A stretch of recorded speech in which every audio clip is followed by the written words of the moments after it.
Assalamualaikum warahmatullahi wabarakatuh. Perkenalkan, nama saya Ronald Rashid dengan NIM 1D12369.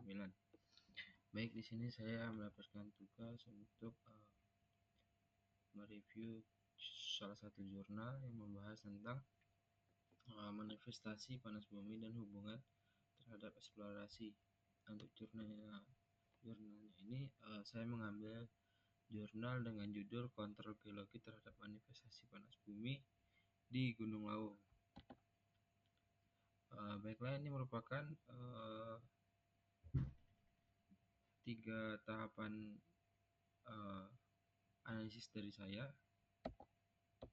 Yang pertama itu terdapat latar belakang dan permasalahan. Nah, posisi geoteknik yang strategis di Indonesia itu terdapat 3 lempeng aktif yang membentuk busur vulkanik dengan potensi panas bumi yang mencapai 40% cadangan dunia, termasuk di kawasan Gunung Lawu ini yang memiliki estimasi energi sebesar 137 MWe.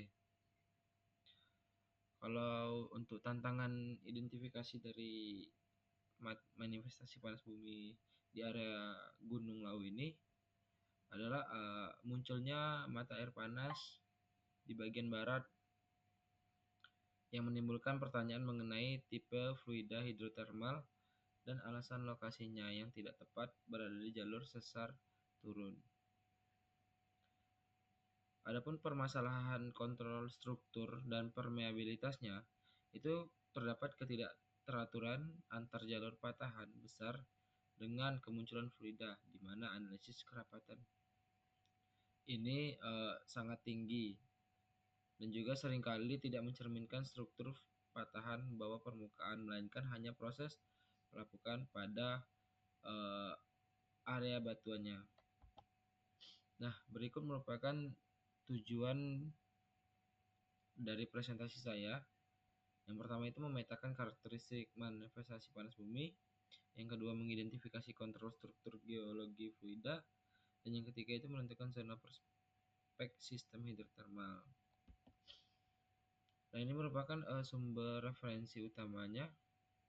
Yang pertama itu adalah pada karya Helmi, Kurniawan, dan Adam pada tahun 2020, ataupun bisa saya bilang jurnal yang sama tapi berbeda di bagian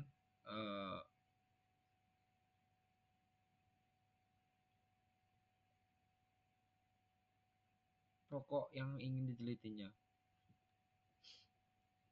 Dan untuk dasar pemetaan dari geologi yang saya gunakan di jurnal ini itu menggunakan data resmi dari Pusat Vulkanologi dan Mitigasi Bencana Geologi, atau bisa disingkat dengan PVMBG. Melalui peta geologi Gunung Api Lawu ini kita bisa memahami tatanan stratigrafi dan struktur batuan di wilayah tersebut. Selanjutnya itu adalah studi literatur dan temuan karakteristik fluida. Ini merupakan prinsip sistem hidrotermal. Pertama itu mekanisme aliran fluida lateralnya. Yang kedua itu adalah kontrol permeabilitas struktur sekunder. Yang ketiga itu adalah diferensiasi zona sistem hidrotermal. Bisa kita lihat pada gambar. Itu merupakan alur dari pembentukan sistem dari panas bumi ini. Adapun karakteristik fisik dan kimia itu, yang pertama itu variasi parameter fisik manifestasi permukaan.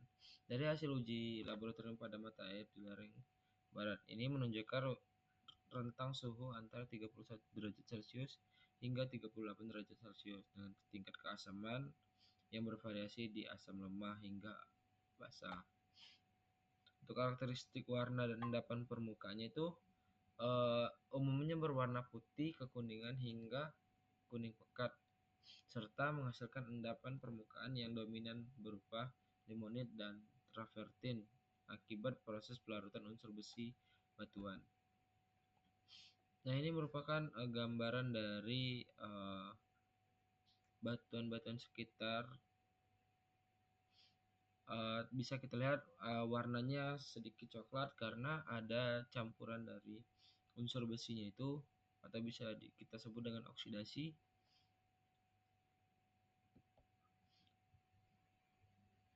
Adapun analisis yang digunakan pada jurnal ini itu adalah analisis FFD. Analisis ini mengidentifikasi anomali kerapatan kelurusan serta koreksi metode interpretasi dari struktur yang ada.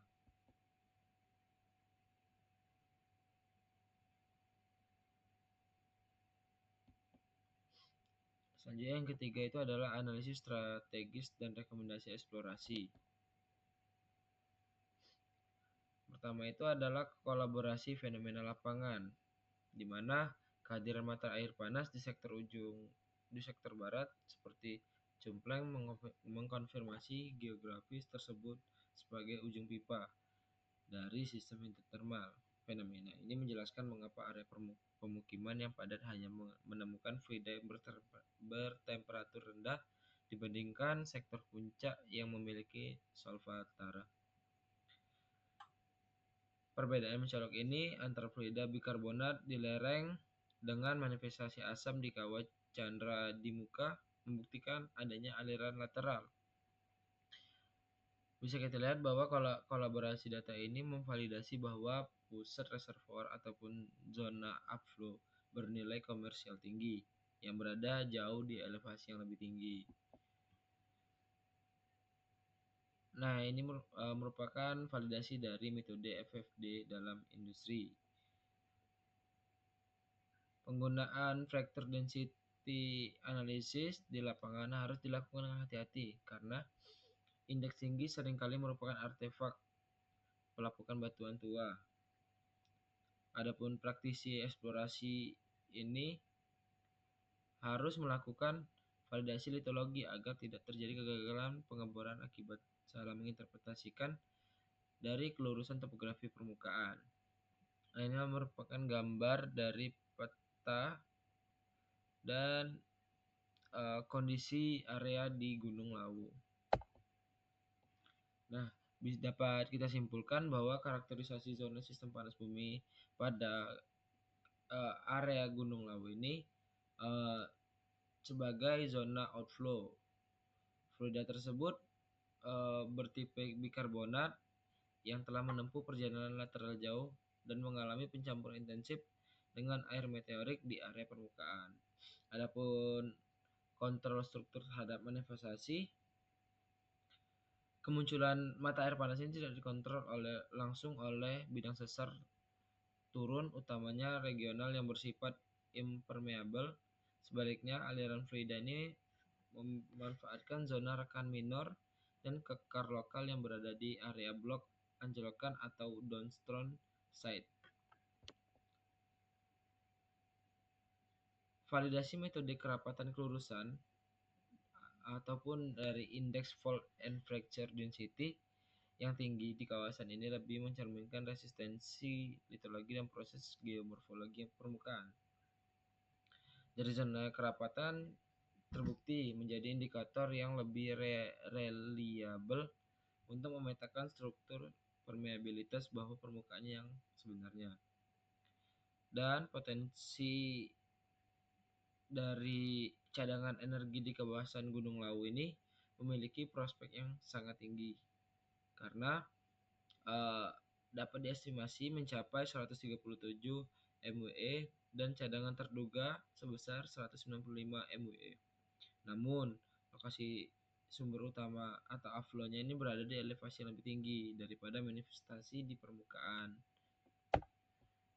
Nah, adapun saran dan fokus studi kasus dari jurnal ini, yang pertama itu relokasi target pengeboran ke zona outflow karena tim eksplorasi WKP Lawu disarankan mengalihkan fokus dari lereng barat karena manifestasi di Nganut dan sekitarnya merupakan zona outflow.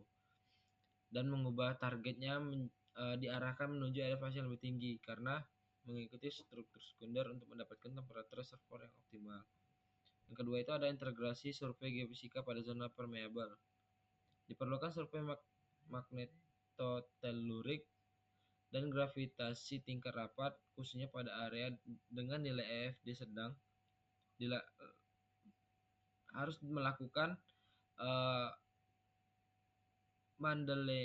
mendelineasi batas patahan impermeable dan mengidentifikasi zona rekahan bawah permukaan secara lebih presisi guna menghindari resiko kegagalan pengeboran. Dan yang terakhir itu adalah standarisasi prosedur sampling kimia fluida.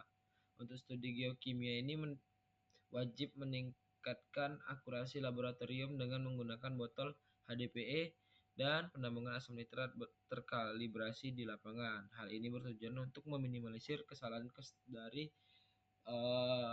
kesetimbangan ion agar fluktuasi kation anion tidak bias dalam menentukan karakteristik reservoir yang sebenarnya.